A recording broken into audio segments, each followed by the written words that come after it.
ಮಧು ಕಮಲು ನೀವುಗಳು ಎಷ್ಟು ಜನ ಸೇರಿದ್ರೇನಲ್ಲ ಗೊಬ್ಬರದ ಗುಟ್ಟೆ ದೇವಸ್ಥಾನದ ಗೋಪುರವಾಗುತ್ತೇನೋ. ಯಾಕೋ ಯಾಕೋ ನಿಮಗಿಂತ ದುರಾಸೆ? ಯಾಕೋ ಜೀವನ ಮಾಡ್ಬೇಕು ಅಂತ ಇಷ್ಟ ಇದ್ರೆ ಬಂದ್ರು. ಈ ಪ್ರಪಂಚದಲ್ಲಿ ಉಗುರು ಮಣ್ಣಾಗದೆ ಬದುಕೋದಾರಿ ನಾನ್ ತೋರಿಸ್ಕೊಡ್ತೀನಿ, ಕಲ್ತ್ಕೊಂಡ್ ನೆಮ್ಮದಿ ಆಗ್ಬಾಡ್ರು. ಯಾಕ್ರೋ ಏಗ್ರಲಾಟ?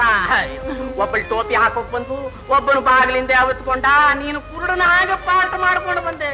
ಅಯ್ಯೋ ಬಾಕರ, ಈ ದಾಸಣ್ಣ ದಸ್ತರ್ನಲ್ಲಿ ನಿನ್ನಂತ ಎಷ್ಟು ಜನ ದೊಂಬರ್ ಕತೆ ಮುಗಿದೋಗಿದೆ ಗೊತ್ತಿದೆಯೇನೋ ಅಮ್ಮ? ದಾಸಣ್ಣ, ಇದ್ ನಿಮ್ಗೆ ನ್ಯಾಯವಾಗಿ ಕಾಣ್ತಿದೆಯೇ? ಅಣ್ಣ, ನ್ಯಾಯದ ಪುಸ್ತಕ ಎಲ್ಲಿದೆ ಹೇಳೋ? ಗೊತ್ತಿಲ್ವಾ? ನಾನು ಎಷ್ಟೋ ಜನ ಕೇಳ್ತಾ ಇದ್ದೀನಿ, ಒಬ್ಬೊಬ್ರು ಒಂದೊಂದ್ ಕಡೆ ಕೈ ತೋರಿಸ್ತಾರೆ. ಅಣ್ಣ ಹೇಳೋಮ್ಮ, ಎಲ್ಲಿದೆ ಹೇಳೋ? ಹೇಳೋ, ಇರ್ಲಿ ಹೇಳೋ. ದಾಸಣ್ಣ ದಾಸಣ್ಣ, ನನ್ ತಂಗಿ ನಿನ್ ಸೆರೆಯಲ್ಲಿ ಇದ್ದಾಳಂತ. ಹೆಣ್ಣು ಗಂಡನ ಜೊತೆ ನಡ್ಕೊಳ್ಳೋಕ್ ಗೊತ್ತಿದ್ರೆ ಸೆರೆ ಹಿಡಿತಾಳೆ, ಇಲ್ದಿದ್ರೆ ಸೆರೆ ಆಗುತ್ತಾಳೆ ಅಷ್ಟೇ. ನನ್ ತಂಗಿ ಮಾನ ಕಾಪಾಡು ದಾಸಣ್ಣ, ಕಾಪಾಡು. ಆಲ್ರೈಟ್, ಒಂದು ಕಂಡೀಷನ್ ಒಪ್ಕೋತೀಯೋ? ನ್ಯಾಯವಾಗಿದ್ರೆ. ನಿನಗೆ ತಂಗಿ ಬೇಕು, ದೊಡ್ಡ ಕವಿನ ಹೆಸರು ಬೇಕು. ಒಂದು ಬೊಗಸೆ ರಕ್ತ ಹಂಚಿಕೊಂಡು ಹುಟ್ಟದ ನನ್ನ ತಂಗಿಗಿಂತ ನನ್ಗೆ ಹೆಸರು ದೊಡ್ಡದಲ್ಲ ದಾಸಣ್ಣ.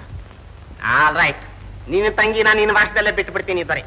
ಅಂದ್ರೆ ಅವಳ ಶೀಲದ ವಿಷಯದಲ್ಲಿ ಏನು ಶಂಕೆ ಇಟ್ಕೋಬೇಡ.